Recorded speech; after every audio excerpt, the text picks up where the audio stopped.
This lecture will focus on protein folding. So while the nature of a fold is determined by the sequence, it is included in a very complicated matter. Protein folding can be seen as a connection between genomes, the sequence, and what the proteins actually do, their function. So the protein folding problem can be summed up as, can we predict the 3D structure of a protein structure from its amino acid sequence? Again, it goes from DNA to protein, and then it's an unfolded state, and then undergoes a folding pathway where it goes into this intermediate and then folds into its native state. Why is the protein folding problem important? Well, there are vast quantities of DNA sequence data available from the Human Genome Project, but determination of these 3D structures of proteins are slow. So we need to identify algorithms that can translate linear information into spatial information. And then due to recombinant DNA technology, we can synthesize proteins by way of their genes, so creating new enzymes with specified catalytic activities is a challenge. The creation of proteins with specified function requires 5 requirements. One is the ability to predict the most stable fold. Second is the ability to design a novel fold. Third is the ability to predict whether the desired fold is kinetically accessible. Fourth is the ability to design precise features for specific binding in the fold. And 5 is the ability to design precise orientation of groups in the protein for efficient catalytic function. And current theory cannot achieve these. The important non-covalent forces that we must take into account predominantly are hydrophobic. Also, there are salt bridges, dipole-dipole, van der Waals, and the hydrophobic effect. One important feature of the folded state is that it is only marginally more stable than the unfolded state due to various compensating factors that stabilize the folded state. Basically, any factor involved in stabilizing the folded state will also play a role in stabilizing the unfolded state, albeit a more minor one due to simple entropic factors. And the unfolded protein's large favorable conformational entropy. So if we look at the delta G of unfolding, it's only 5 to 15 kcals per mole. That delta G is the difference between the native and denatured states. So to predict the stability of a protein, you need to calculate the interaction energy between any 2 atoms within the protein and energy relative to the interactions that the individual atoms make with water in the denatured state. This is why it's so difficult to design proteins with high stability. The folded conformation of a domain is apparently in a relatively narrow free energy minimum, and substantial perturbations of that folded conformation require a significant increase in free energy. The large heat capacity change upon unfolding of protein causes there to be a temperature at which the stability of the folded state is at a maximum. Measured by free energy, the maximum occurs when S is equal to 0. So if we think about the thermodynamics of protein folding, it's equivalent to minus RT ln K, or delta H minus T delta S, where you have R representing the Avogadro number, K equilibrium constant, G is the free energy between unfolded and folded, H enthalpy, S the entropy change from folded to unfolded. While the maximum occurs when the S, or the entropy, is equal to 0, the equilibrium constant occurs when H, the enthalpy change, is equal to 0. These maximum stabilities can occur at quite different temperatures, but both are used in different situations. Regardless of which one's used, the stability of the folded state decreases at both higher and lower temperatures. The enthalpy change, H, corresponds to the binding energy, dispersion forces, electrostatics, van der Waals, potentials, and hydrogen bonding, while the hydrophobic interactions are described by the entropy term. Proteins become more stable with increasing negative values of G, as the free energy of the unfolded increases relative to the free energy of the folded or native state. Thermal unfolding caused by entropy of unfolded state is dominating at high temperatures, And as the binding energy increases or entropy difference between the two states decreases, the folded proteins become more stable. So in the context of protein, the nature state has lots of configurational freedom, high delta S entropy. Native states, conformation is restricted, low entropy, delta S. So as protein folds, the loss in delta S, gain in delta H, enthalpy for free energy to favor folding. But in the context of the solvent, the denatured state, the conformation is restricted, low entropy, delta S of water, right? Low delta H because stacked around side chains and lots of hydrogen bonds with the water with the protein.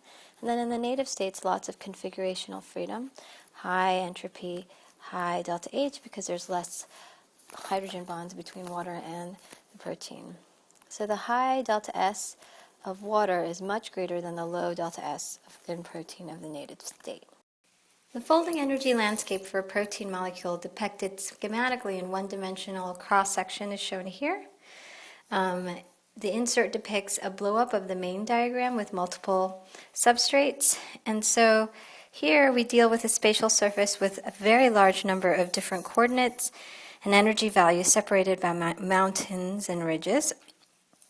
Each value in the surface describes a protein in a specific conformation, and there's an energy landscape for each state of the protein, whether it's neutral, charged, folded, intermediate, or unfolded. Protein folding occurs on a time scale ranging from milliseconds to minutes for a majority of protein. So it can go from an unfolded denatured state to a folded state. So if you think about the time scales, helices can form in 100 nano to 900 nanoseconds, beta turn, couple microseconds, and short loops, 10 to the 6 per second. So the lower limit for initial collapse of a denatured protein is about a microsecond. The heat capacity of nonpolar compounds dissolved in water is found to be directly proportional to the surface area of number of solvated water molecules in the first solvation shell. Privilov suggested that the hydrophobic contribution in stabilizing the native or folded protein could be evaluated from the change in heat capacity, Cp, energy required to raise 1 mole through 1 degree Celsius or 1 Kelvin, combined with the temperature parameters characterizing the dissolution of liquid hydrocarbons.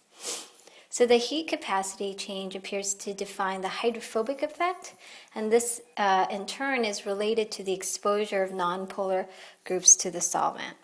So the heat capacity of denatured state increased because of the solvent around the exposed hydrophobic groups.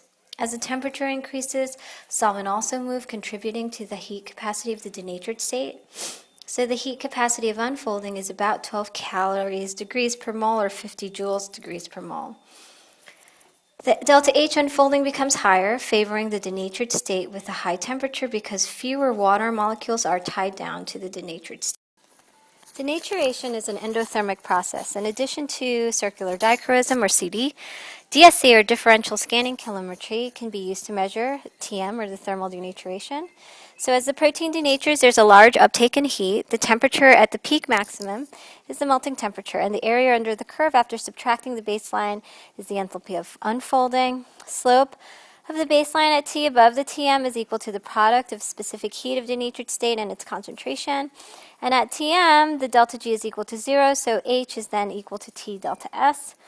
Fraction unfolded can be shown here, the unfolded over the total states, as shown here in this equation, and the delta enthalpy is the Van 't Hoff value. Here's an example of a DSC scan, the baseline scan, and a sample DSC. So here would be your TM. And then if you take the area under the curve, that will give you the delta H.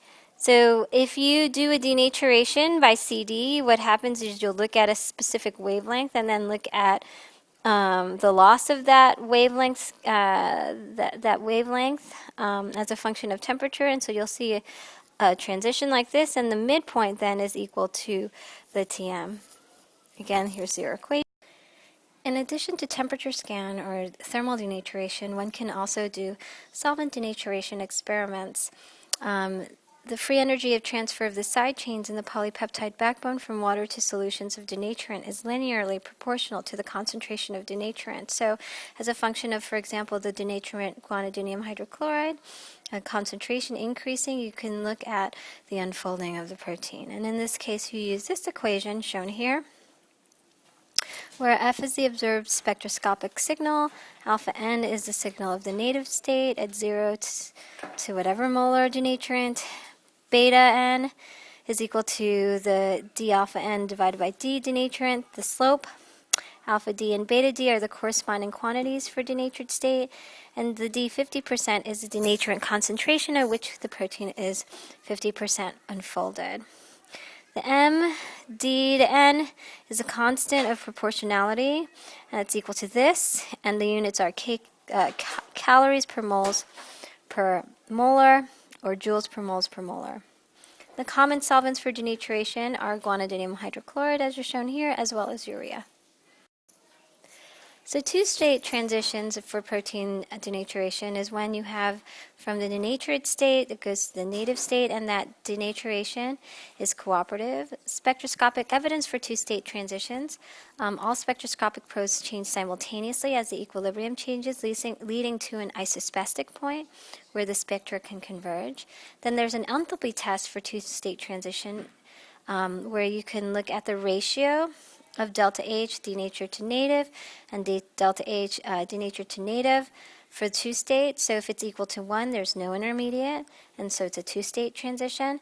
If it's greater than 1, it's an intermediate, and then if it's less than 1, there's aggregation occurring. So for two-state transitions, you can also do a Chevron plot by plotting the log of the observed rate constant for unfolding, K observed, against the concentration of denaturant, and it forms a V-shaped kinetic curve called the Chevron plot. Using this equation, the Ku H2O is the unfolding value extrapolated to the absence of the denaturant. MKU is the unfolding proportionality constant, and Kf H2O is the folding value extrapolated in the absence of the denaturant. MKF is the folding proportionality constant. You can look at first chapter 18 for the derivation of this for further detail. The Tanford beta value, or B value, is a measure of compactness of the transition state. That's shown here. Here, the Tanford B value is a measure of the average degree of exposure in the transition state relative to that of the denatured state from the native state. This delta G is the free energy in the transition state for the denaturation, and this delta G is the free energy of denaturation. So you can use this to determine the compactness of the transition state. It's measured for unfolding kinetics and for two-state systems.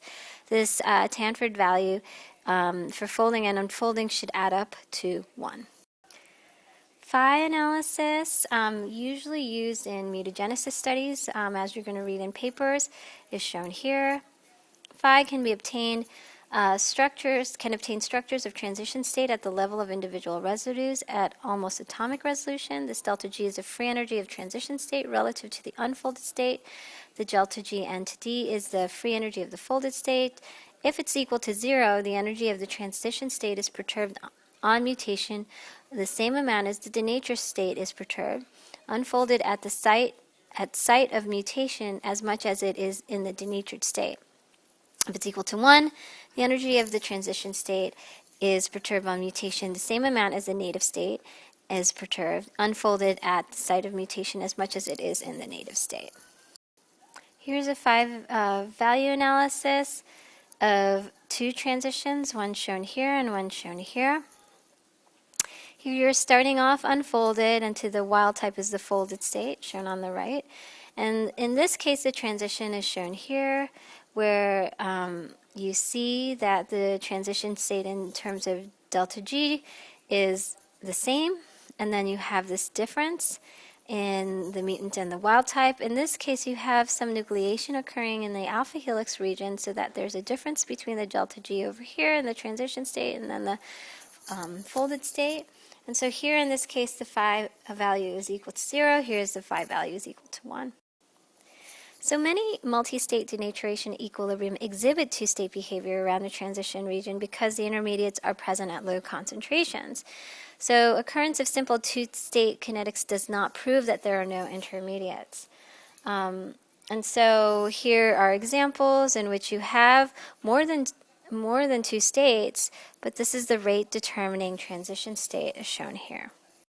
One can conduct kinetic tests for intermediates. So intermediates are detected in reaction pathways by the appearance of additional phases as measured by, you can use trip fluorescence or even CD. But if cannot identify additional phase, you can take ratio of the forward and reverse race constants for a two-state transition. They must give the same equilibrium constant as that measured directly from solvent denaturation. That's one way.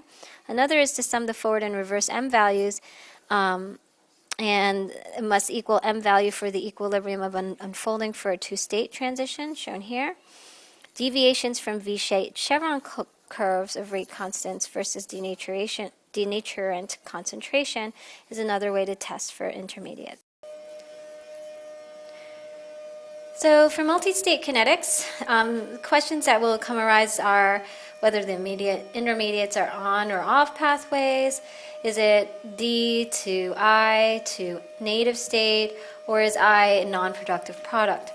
Measurements of equilibrium distribution of intermediates give the relative thermodynamic properties of intermediates and not the pathways in them. So you can't derive a kinetic mechanism from an equilibrium analysis because the free energy of a particular molecule at equilibrium depends on the state of the molecule, and it is independent of the pathway by which it is formed, according to the first.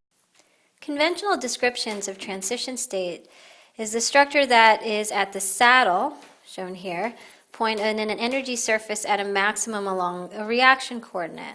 And so you can see the denatured, intermediate, and native state, and here's your transition state. And this transition state is an ensemble of states that differ slightly from one another in energy around the saddle point. And so you can see that it's bumpy.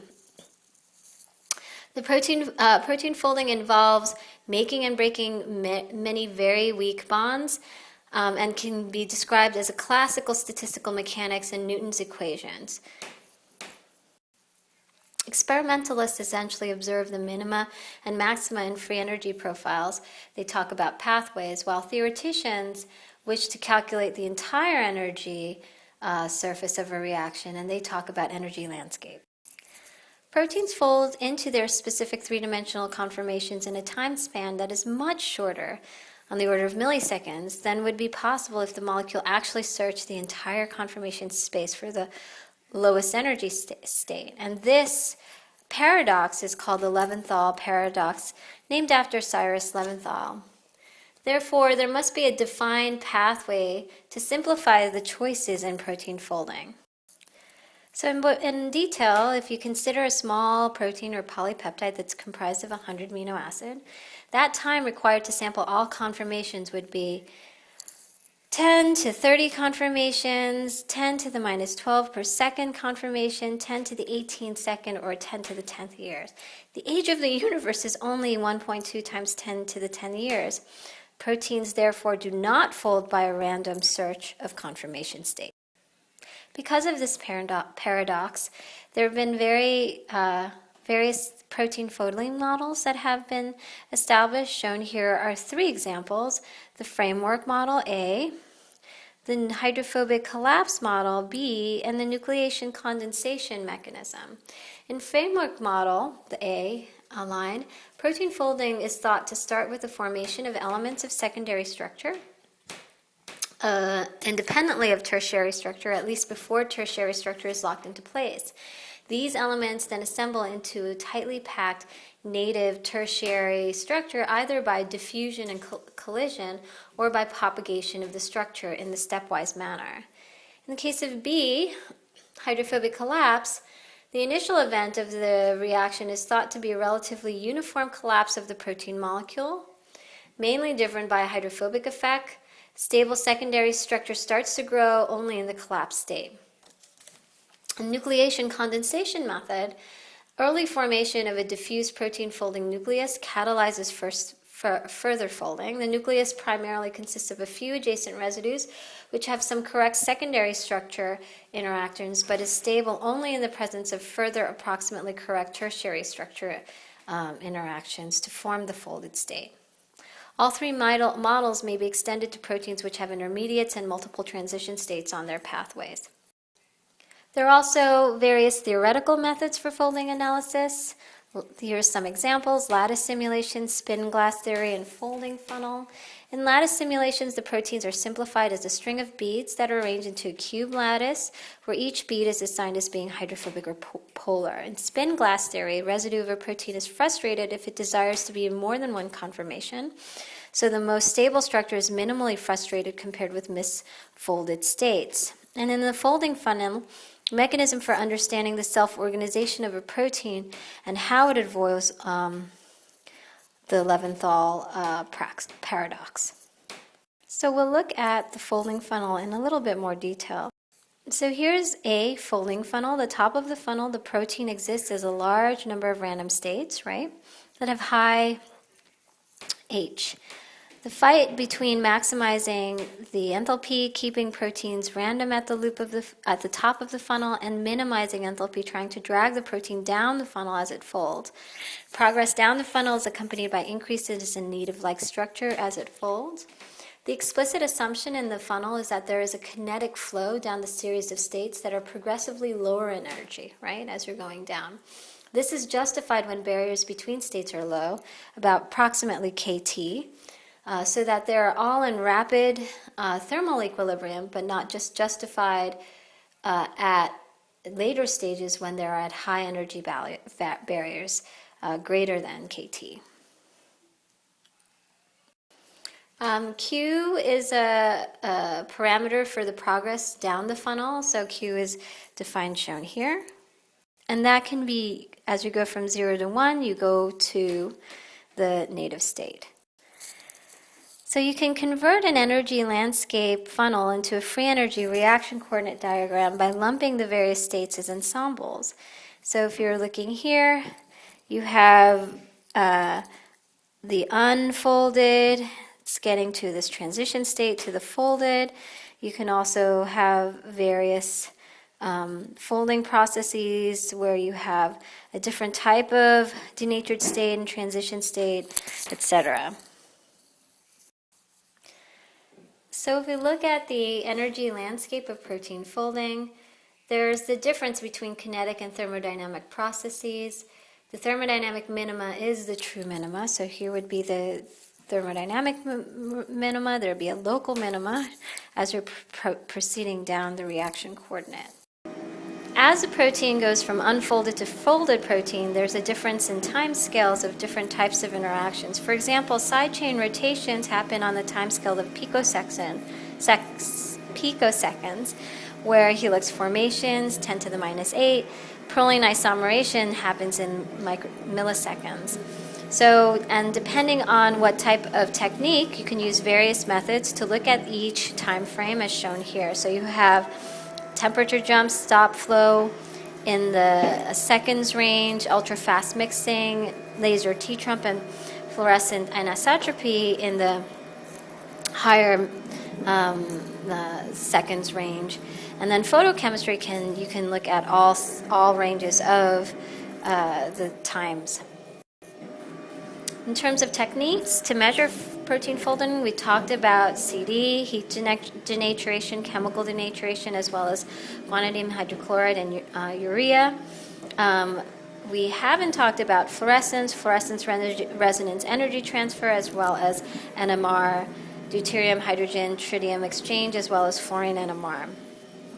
In these methods, the only method that doesn't allow you to determine kinetics is the heat denaturation for CD, whereas the rest can. Protein fluorescence is generally excited at 280 or longer wavelengths, usually 295. Most emissions are due to excitation of tryptophan residues, shown here, with a few emissions due to tyrosine and phenylalanine. Tryptophan has stronger fluorescence and high quantum yield, shifts to shorter wavelengths and intensity, increases its polarity of solvent, decreases, can be quenched by acidic groups, and they're fewer in numbers in proteins. Tyrosine is weaker than tryptophan. They're high in numbers so that you can have more contributions, can be quenched by tryptophan and undergo excited state ionization and quenching fluorescence.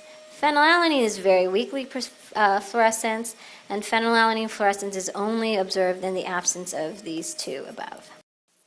The fluorescence of aromatic residues varies in somewhat unpredictable manners in various proteins. So comparing to the unfolded state, the quantum yield may be either increased or decreased by the folding. Accordingly, a folded protein can have either greater or less fluorescence than unfolded form. The intensity of the fluorescence is not informative in itself. The magnitude of intensity can serve as a probe of perturbations of the folded state. The wavelength of the emitted light is better indication of the environment of the fluorophore. Tryptophan residues that are exposed to water have maximal fluorescence at 343.50 nanometers, where the buried have fluorescence around 330. Fluorescent molecules which bind to proteins have frequently been used to monitor structure conformation. So here are non-covalent fluorescent ligands. They are used to probe protein binding sites, often have a change in fluorescence upon binding due to the difference in the excited state dipole reorientation in the binding site as compared with that in the aqueous solution. The large effects due to large increase in dipole moment in the excited state followed by solvent relaxation. And so you can see that when it binds to a hydrophobic surface, you have an emission maximum that undergoes a blue shift. Fluorescence intensity increases significantly upon binding, as shown here. These are two ANS and bis ANS that are used for proteins. So FRET relies on the distance-dependent transfer of energy from a donor molecule to an acceptor molecule. The donor molecule is a dye or a chromophore that initially absorbs energy, and the acceptor is a chromophore to which the energy is subsequently transferred. Forster demonstrated that the efficiency of the process E depends on the inverse six distance between donor and acceptor, shown here. So the Forster distance R0 is dependent on a number of factors, including fluorescent quantum yield of the donor in the absence of the acceptor, the refractive index of the solution, N, the dipole of the angular orientation of each molecule, and the spectral overlap of the integral donor and acceptor is shown here. Force's distance ranging from 20 to 90 angstroms are most useful for studies in biological macromolecules. These distances are comparable to diameters of many proteins, the thickness of biological membranes, and the distances between sites on multi-subunit proteins. Like I said, the donor and acceptor molecules must be in close proximity to one another, typically from 10 to 100 angstroms. The absorption or the excitation spectrum of the acceptor must overlap the fluorescence emission spectrum of the donor, shown here. The degree to which they overlap is referred to the overlap integral, or J. The donor and acceptor transition dipole orientations must be approximately parallel, and they have to have close proximity of the pairs. So if we look at donor and acceptor in a FRET experiment, that's in this range, 10 to the minus 6, 10 to the minus 4. So as it's folding, you can start to see interactions. In terms of FRET, you have to select dyes. Here are two dyes that are selected, donor and acceptor pairs that can bind or react covalently to specific amino acids within the protein, either reacting with amines or cysteines or alcohols. And you want to make sure that the donor and acceptor pairs don't affect the actual folding of the protein. And then using that, you can then look at folded states, and then here's a intermediate state, and then denatured state. You can also look at denaturation curves and again, this is under different denaturation concentration, 3 molar, 4 molar, and 6 molar. You can then also generate denaturation curves from signal molecule ensemble FRET experiments and look as a function of the denaturant unfolding. NMR has been used to demonstrate framework intermediates early in the folding of several proteins. This technique involves refolding the protein in D2O using rapid reaction techniques and relies on the fact that H and D nuclei can be distinguished by NMR. Initially, the protein is denatured in D2O, which will cause all of the main chain NH groups to exchange their atoms with D2O, so becoming ND, shown here.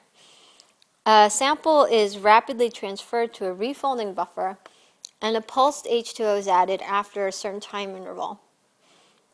HD exchange is then quenched by transfer at low pH.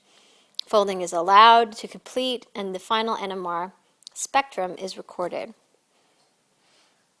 Because of the extreme pKa values of main chain amides, the exchange of their hydrogens with solvent is relatively slow and is catalyzed only by the strongest acids and bases.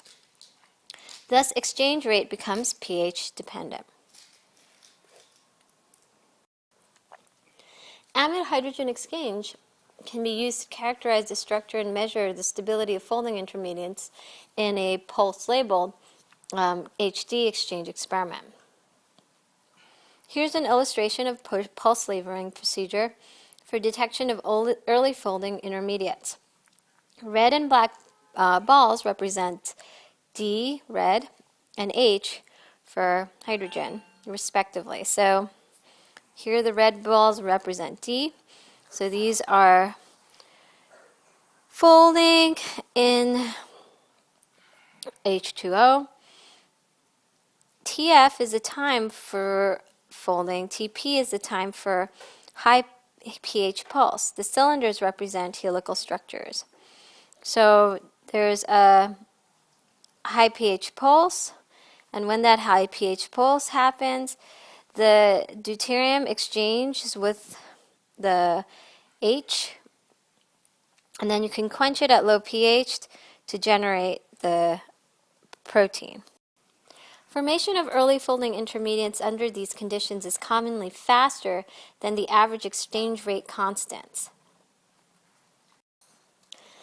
Native state hydrogen exchange method is developed here to detect the equilibrium intermediates based on the exchange behavior of amide protons at low concentrations of denaturants. Depending on the free energy landscape of folding, amide protons can exchange due to different processes. So this shows the 3 processes of exchange that occur for a 3-state system. Amide protons that are not strongly protected or deeply buried in the native protein can exchange through local structural fluctuations by breaking 1 or 2 hydrogen bonds without significantly exposing the solvent accessible surface area, shown here. If the protein has a partially unfolded state, as shown here, that is one side is more stable than the unfolded state, then you have a D2O exchange occurring in the unfolded region of the intermediate. All amide proteins can fully exchange in unfolded states, as shown here in this state. Amide proton 2, shown here, dominantly exchanges in the partially unfolded intermediate, and amide proton 4, shown here, can exchange only through global unfolding. Because the above exchange processes involve exposure of large surface areas, the delta GHX values for these amide protons are sensitive to denaturant concentration. So as you're increasing, you see the sensitivity. The slopes of the GHX values versus denaturant concentrations are proportional to the change of solvent accessible surface area of the partial unfolding at least in the case of proton 2, and the global unfolding in the case of proton 4. Amide proteins 1 and 3 can exchange dominantly through local structural fluctuations at low concentrations of denaturant without exposing significant solvent accessible area. Therefore, the free energy HX values are independent of the denaturant concentration until exchange process is taken over by partial for proton 1 and global for proton 3, unfolding as represented by the values of protons 2 and 4. The intercepts of the free energy values for protons 2 and 4 here, represent the unfolding free energies of the partially unfolded and the fully unfolded.